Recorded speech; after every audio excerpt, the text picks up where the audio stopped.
Bonjour tout le monde. Donc, on va aller se faire une petite vidéo, une petite capsule vidéo pour savoir quoi mettre dans votre rapport de laboratoire. On se rappelle que le rapport de labo de l'étape 2 porte sur le labo 11, la détermination de la chaleur molaire de dissolution. Comme d'habitude, on va faire donc une page titre. On va prendre toute la page. N'oubliez pas d'écrire les coéquipiers, la date de remise, ainsi de suite. Sur une nouvelle page, on va y aller avec la mise en situation. Fait qu'on écrit mise en situation 2 points, on la copie. But 2 points, on copie. Hypothèse 2 points, on copie. Puis ça, on peut mettre ça là, sur la même page. Fait que dans le fond, là, ça serait la page 1. Je vais me prendre un crayon, ça va aller mieux. Hein? Page 1. Ça serait la page 2. Puis à la page 3, ben, on commencerait donc la théorie. Fait que pour la théorie, j'ai mis des suggestions. Hein? Vous pouvez en mettre plus, vous n'êtes pas obligé d'aller dans l'ordre. Des fois, on peut les combiner là, dans un même paragraphe. La théorie, on se rappelle, ça se fait sous forme de texte. Texte avec des phrases, là, donc avec des paragraphes, donc aussi. Puis le but, c'est de vérifier la vulgarisation.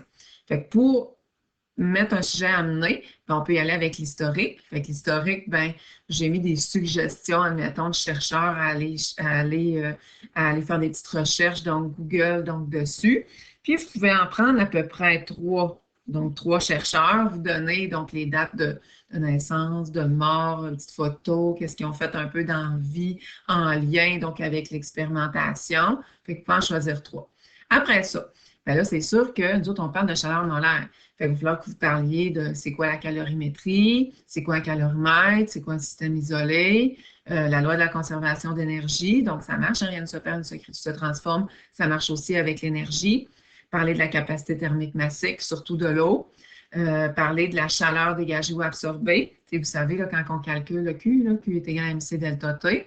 On peut en parler en même temps qu'on parle la formule, qu'on la donne, puis qu'on donne les unités. Qu'est-ce que c'est la chaleur molaire? Autrement dit, que c'est la même chose que la variation d'enthalpie, que le delta H. Puis nous, ben, on calcule la chaleur molaire de dissolution. Fait que pourquoi pas de parler un peu qu'est-ce que c'est, donc en gros, donc la dissolution. On va parler de nos formules. On va les donner, nos formules, donner les unités. Il n'y a pas vraiment de démonstration mathématique, là, par exemple, là, à donner sur ces formules-là. Savoir la différence entre une réaction endo puis exothermique, donc au niveau des équations thermiques, puis tout ça, là. Donc, est-ce que endo, c'est un plus ou un moins? Exo, c'est-tu plus, c'est-tu moins? Au niveau des équations thermiques, ben, je mets-tu mon énergie du côté des réactifs, du côté des produits? Ensuite, on a les variables, donc, à contrôler. Variables à contrôler, ben, souvent, ben, vous les avez, donc, dans votre document de laboratoire. Donc, vous pouvez aller chercher aussi le corrigé du laboratoire dans Team ou dans Moodle. Puis, on peut donner des exemples de dissolution de la vie courante là, qui vont donner des réactions endo-exothermiques, genre des petits hot pads ou des choses comme ça. Puis, ben, le but, c'est de vulgariser puis d'englober toute votre matière dans un texte. Le matériel, vous pouvez le copier, schéma du montage, ben, il faut aller vous en chercher un sur Internet. Puis ça, ben, c'est sûr hein, que ça et ça, vous pouvez le mettre sur la même page. Même page, comme ça ici. Matériel, schéma du montage, puis protocole. On va l'inclure, hein, ça va être plus cute. Si ça déborde là, une page, pas grave. Là. De toute façon, si on est rendu au résultat, ben, on change de page. Pour vous parler des résultats, je vais vous rappeler un petit peu c'est quoi donc l'expérimentation. Fait que si je m'en vais dans votre labo, on a ça ici. Je ne sais pas si vous vous rappelez, je vais effacer. Hein. Donc, on parlait du laboratoire 11, qui est la détermination de la chaleur molaire. La mise en situation, c'est la pollution thermique. On se rappelle que la mise en situation, là, on peut répondre à la question dans la conclusion.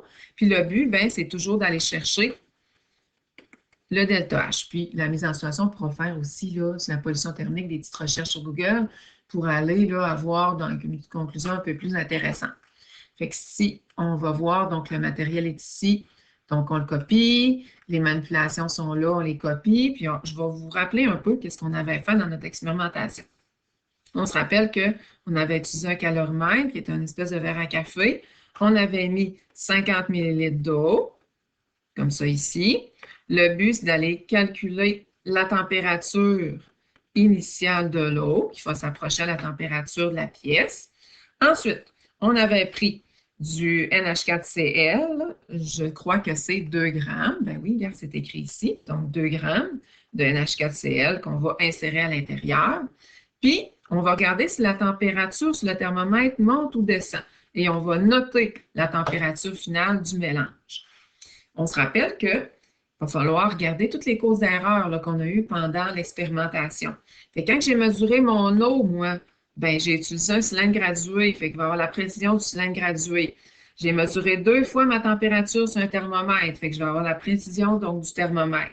J'ai sûrement pesé mon 2 grammes sur une balance, bien, la précision de la balance. Et c'est sûr hein, que mon calorimètre, je ne sais pas, un système isolé vraiment parfait, fait qu'il y a des pertes d'énergie, pertes de chaleur, j'ai peut-être pris trop de temps à me fermer le couvert. Tu sais, on peut élaborer là, comme ça, donc dans les causes d'erreur. Vous allez faire une espèce de tableau dans vos résultats. Fait que si on est rendu là, dans la section résultats, donc ici, là, regardez, tableau, puis colonne ajoutée dans le tableau, la variation de température expérimentale, variation de température théorique, écart, pourcentage d'erreur. Fait que si je vous explique un petit peu, comme ça va faire un tableau pas conventionnel. Tu sais, on n'est pas habitué. Ça fait un tableau vraiment, vraiment, vraiment long. Vous aviez juste un essai. Fait qu'on va aller rajouter température initiale. Bien, température initiale, vous l'avez ici. Vous allez placer votre température à vous, pas ma température à moi, pas mes résultats à moi, mais vos résultats à vous. Température finale ici. Puis on va aller rajouter, c'est ça que je vais vous dire, la variation de température. Variation de température expérimentale, variation de température théorique que vous allez pouvoir aller calculer, donc avec le résultat donc, théorique que je vais vous donner donc tantôt. Donc, vous allez mettre votre température initiale ici, expérimentale théorique. On va rajouter une colonne, hein, plus la colonne de l'écart. L'écart, c'est l'écart entre les deux là, qui sont ici, plus une autre colonne du pourcentage donc d'erreur. Fait qu'il n'y aura pas de moyenne, hein, puisque vous avez juste un résultat. Fait que votre tableau il va être long, long, long, long, long. Fait qu'il va y avoir 1, 2, 3, 4, 5, 6, 7, dans le fond, la colonne. Il va être super, super long, super mince. Là. Il ne sera pas, là, c'est long en longueur, mais long en largeur. Ensuite, si on s'en retourne donc là-dedans, comme ça ici, dans vos calculs, j'ai donné justement donc le delta H théorique. Fait que vous étiez censé donc arriver à ça. Fait que ça, c'est votre delta H théorique. Est-ce qu'on met le delta H théorique et expérimental dans le tableau? Vous pouvez, mais tu sais, c'est vraiment pas nécessaire. Fait que comment que je fais pour aller calculer la variation de température théorique? Bien là, dans le fond, on va partir à l'envers dans notre problème. Delta H est égal à Q sur N. On sait que Q, c'est MC delta T. On sait que N, c'est nombre de moles est égal à masse sur la masse molaire. Puis vous, là, c'est ça que vous allez chercher. Là. Vous allez chercher le delta T, théorique, là, pour vous pouvoir le comparer avec l'expérimental. Fait que vous savez que votre delta H théorique, c'est ça ici, comme ça. Votre nombre de moles, vous l'avez déjà calculé. Fait que vous allez isoler votre Q. Ça va donner Q est égal à delta H fois N. Vous allez calculer donc ça ici. Lorsque vous aurez donc votre Q, bien, c'est sûr que vous allez chercher donc le delta T. Fait que vous allez isoler ici le delta T. Fait que ça va donner Q divisé par M fois C. La masse, ben, c'est la masse de l'eau, on se rappelle. La capacité thermique massique de l'eau. Le delta H, ben, c'est sûr qu'avec ça et ça, vous allez pouvoir aller chercher donc, le Q, donc théorique. Comme. Donc, vous allez pouvoir calculer pour aller chercher votre delta T théorique de cette manière. Fait que le Q, c'est le Q ici qui vous avez été cherché, divisé par la masse de l'eau. Masse de l'eau, ben, c'est 50 ml, donc 50 grammes, divisé par la capacité thermique massique de l'eau, 4,18, 4,19, puis ainsi de suite. Fait que, vous allez comme aller à l'envers de d'habitude. Vous avez comme votre réponse.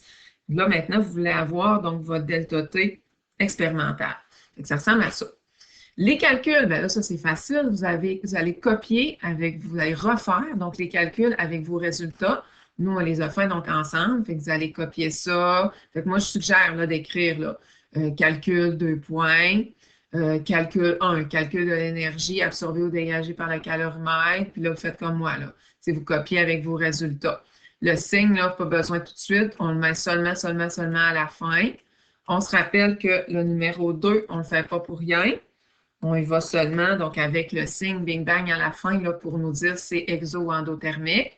Pour aller calculer, bien là, vous allez écrire calcul 2, calcul du nombre de moles du mol de soluté, 2 points. On écrit donc la formule, on met notre petit calcul avec nos résultats. Bien, ça va donner la même chose que moi, là, ça c'est sûr, parce que nous autres, tout le monde avait 2 grammes. Puis ensuite, bien, on va l'écrire calcul 3, chaleur molaire de la dissolution du soluté. On écrit donc la formule, on écrit vos calculs avec les résultats, puis on va aller mettre le petit signe, on peut diviser par 1000, là, puis on va aller mettre le petit signe là, pour prouver que finalement c'était endothermique. Puis là, on peut là, écrire notre réponse qui est arrondie à 2 chiffres après la virgule, là, ça c'est bien, bien, bien correct. Fait que si on en revient dans notre petite feuille ici, fait que ça va être pour nos calculs. Puis ben, c'est sûr que le calcul, on peut peut-être aller rajouter aussi donc, le calcul du pourcentage d'erreur, donc avec la valeur théorique, puis comment vous l'avez fait. Puis on se rappelle que le pourcentage d'erreur ou le pourcentage d'écart, c'est la même chose. C'est tout le temps expérimental moins théorique. Autrement dit, la valeur absolue, finalement, de vos résultats, donc expérimental moins théorique, donc l'écart, finalement, donc des deux, divisé par le résultat théorique. Le résultat théorique, là, c'est lui ici, fois 100. Fait que dans le fond, là, ça va être votre écart que vous avez mis donc, dans votre tableau en faisant donc ici la différence des variations de température là, expérimentale moins théorique. Dans l'analyse, je suggère de tout mettre ça. Fait qu'on explique la démarche expérimentale. Qu'est-ce que vous avez fait un peu avec le calorimètre? Qu'est-ce que vous avez fait un peu comme manipulation? On ne met pas un, je fais ça, deux, je fais ça, mais tu sais, on dit en gros, qu'est-ce qu'on a fait. Puis en même temps, on rappelle les résultats. Fait que tous les chiffres, tous les chiffres que vous avez mis dans votre tableau, il faut que je les retrouve là. Bien sûr, hein, dans le laboratoire, donc 11, on n'a pas de graphique. Fait que pas nécessaire de parler du graphique, il n'y en a pas, donc de graphique. Vous allez parler de la valeur théorique aussi. Vous allez interpréter les résultats. Est-ce que la température varie donc en montant, donc en descendant? Est-ce que c'est endo? Est-ce que c'est exothermique? Est-ce que le calorimètre a absorbé ou dégagé de l'énergie? En rappelant les résultats, vous allez parler des formules. Le Q a donné quoi? Le delta H a donné quoi? Le nombre de moles est de combien? En passant, c'est très bien. Donc, aller chercher donc, le nombre de moles théoriques. Aller chercher là, le Q théorique, aller là, élaborer donc un petit peu plus, pousser un peu plus votre rapport de labo. Vous pouvez mettre votre réponse aussi sous forme d'équation thermique, donner les avantages et les inconvénients de la technique utilisée. Fait qu'on peut en donner là, à peu près là, 2 de chaque, 2 avantages, 2 inconvénients. Quelles variables qu'on a à contrôler, donc que le système soit isolé. On peut redonner un autre exemple différent de la théorie de la dissolution de la vie courante, donner au moins 4 à 5 causes d'erreur avec des explications. C'est essayer d'élaborer un peu là, les causes d'erreur que vous avez choisies, puis faire une petite suggestion pour une prochaine expérience. Genre, essayer différents types de solutés, donc à dissoudre, y aller dans un vrai calorimètre, n'importe quoi. Là. Donc, on peut y aller là, avec qu'est-ce qu'on aimerait ou qu'est-ce qu'en tout cas, que le prof aimerait qu'on dise comme suggestion.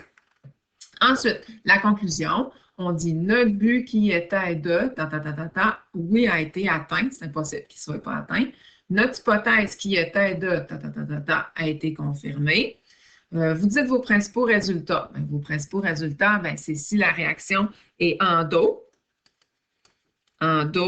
ou exo. Ensuite, vous donnez la chaleur molaire, votre réponse à laquelle vous êtes arrivé. Vous pouvez peut-être donner aussi donc, le Q, donc la chaleur dégagée ou absorbée. Redonner les formules principales que vous avez utilisées, les 3 formules que vous avez utilisées, surtout delta H est égal à Q sur N. Puis là, on fait un petit retour sur la mise en situation, puis avec une petite élaboration là, sur la pollution donc thermique. Et on donne nos références. Donc, toujours les références. Même si on n'a pas utilisé nos notes de cours, on les donne.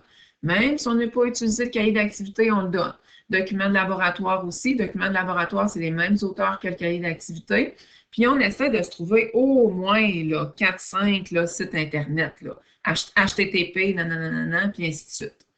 On n'oublie pas que la théorie, l'analyse, c'est sous forme de texte suivi, la conclusion aussi, avec des petits paragraphes, tout le kit, puis on vulgarise. Fait que si vous avez des questions, là, c'est sûr que vous pouvez m'écrire sur Messenger. Donc, espérant que ça vous a aidé. À la prochaine!